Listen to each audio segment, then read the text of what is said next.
சாச்சனாவை நார் அடித்த சௌந்தர்யானா நம்ம இது எதிர்பார்த்தது தான். நான் ஏற்கனவே என்னோட நேற்று வீடியோஸில் சொல்லியிருந்தேன், நாளைக்கு சமத்தியாக வாங்க போகிறாங்க சௌந்தர்யா கிட்டேன்னு. சௌந்தர்யா இன்றைக்கி பனிப்பெண்ணாக தான் இருக்காங்க, பட் ஸ்டில் சூப்பருங்க. அவங்க ஒரு ஐடியா வச்சுருக்குறாங்க. சாச்சனா தேவி இல்லாத டைம்லலாம் அவங்க நகையெல்லாம் எடுத்து போட்டு பார்க்கணுன்னு ஒரு ஐடியா வச்சுருக்குறாங்க.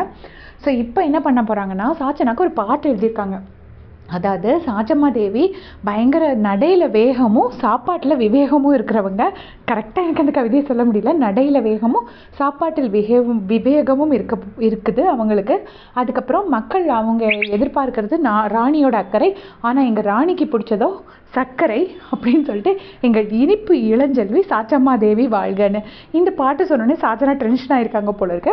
இதை வந்து ஜாக்லின் கிட்ட சொல்கிறாங்க. ஜாக்லின் சொல்கிறாங்க, சும்மா சொல்லு, ஒன்றும் பிரச்சனை இல்லை அப்படிங்கிறாங்க. அப்புறம் பவித்ரா, மஞ்சரி ஒருத்தட்டியாக சொல்கிறாங்க. பவித்ரா சொல்கிறாங்க இன்னைக்கு வேண்டாம் அப்படின்னு சொல்கிறாங்க.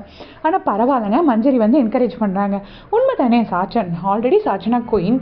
அப்போது சௌந்தர்யாவுக்கு ஒரு ரோல் கிடச்சிருக்கு. அவங்க அதில் ஏதாவது பெர்ஃபார்ம் பண்ண ட்ரை பண்ணோம்ல. ஸோ அவங்களுக்கு தெரிஞ்சதை, ஒரு பெங்களூர் பொண்ணு அவங்களுக்கு தெரிஞ்ச லெவலில் இந்த அளவுக்கு ஒரு கவிதை எழுதி சொல்லணும்னு நினைக்கிறாங்க. என்ன கேட்டால் அதை பெர்ஃபார்ம் பண்ணக்கூடாது. எந்த கண்டஸ்டன்ஸுமே இன்னொரு கண்டஸ்டண்ட்டை பெர்ஃபார்ம் பண்ணக்கூடாதுன்னு சொல்கிறதுக்கு ரைட்ஸ் கிடையாதுங்க. அவங்கவுங்களுக்கு கிடைக்கிற டைமில் ஸ்கோர் பண்ணிக்கிறாங்க.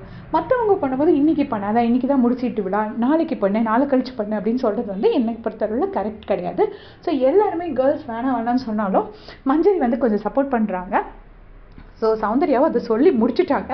சாச்சனா அப்படியே சிரிச்சுக்கிட்டு உள்ளுக்குள்ளே வச்சுருப்பாங்க, ஆனால் வெளியில் சிரிச்சுக்கிட்டு அப்படியே ஆக்ட் பண்ணி நிற்கிறாங்க. இதே மாதிரி பிக் பாஸ் அப்படியே செஞ்சுக்கிறதுக்கு சேனல் சப்ஸ்கிரைப் பண்ணிக்கோங்க. தேங்க்ஸ் ஃபார் வாட்சிங்.